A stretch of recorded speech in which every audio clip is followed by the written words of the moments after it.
ายดีมาเบิ่งวิธีการสมัครสมาชิกใหม่เขาในสายงานของตัวเองเนาะแม้เราจะเขาอยู่ในแอปวิพิระ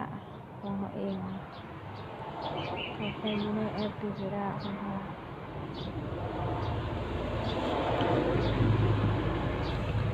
เมื่อเห็นแจ้งการเนาะเขาก็จะปิดหมองไม้คูดออกตรงนี้เนาะเขาก็จะเลื่อน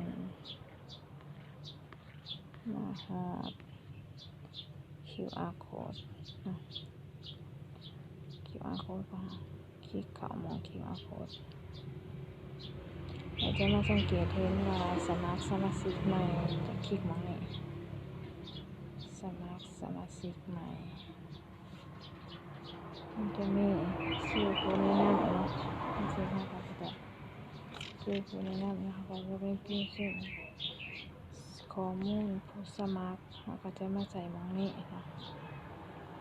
ข้อมูลผู้สมัครชื่อนามสกุลเขาก็ใส่ชื่อเขาจะเลือก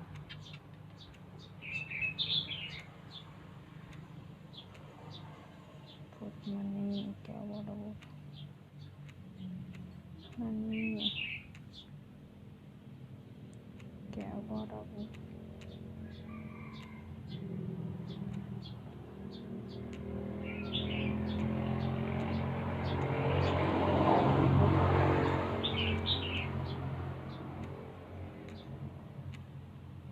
พุทธมันนี่แก้ววรวุฒิก็มาเด็กเพจนี้เพจนี้กดโอเคก็มาเดือนวันเดือนปีเกิดวันเดือนปีเกิดเราก็จะมาเดือนหาเนาะวันที่เท่าไหร่วันที่15เดือนจนถึงที่15กดที่15เดือนที่2ปี1984เนาะแล้วก็กดดอนไปใส่เบอร์โทรวันใส่เบอร์โทรคอมเมนต์เป็น620 98 133 414ตัว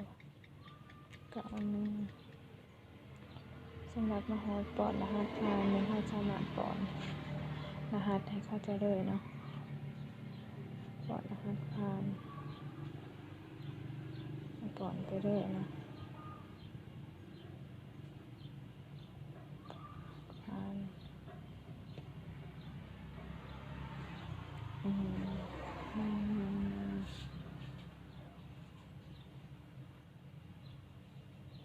ตรงนี้ตัวนี้นะ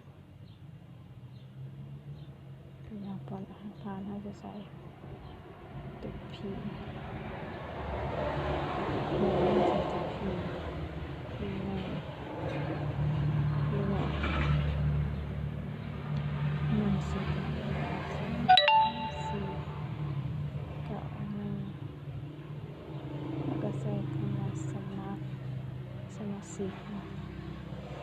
สมาชิกจะเดินขึ้นแล้วก็มาติ๊กอยู่ในยอมรับตกเงินใครนะติ๊กอยู่ในเราติ๊กคำว่าตกลงเราท่าแป๊บหนึ่งเนาะนะคะจะสู้กันมาให้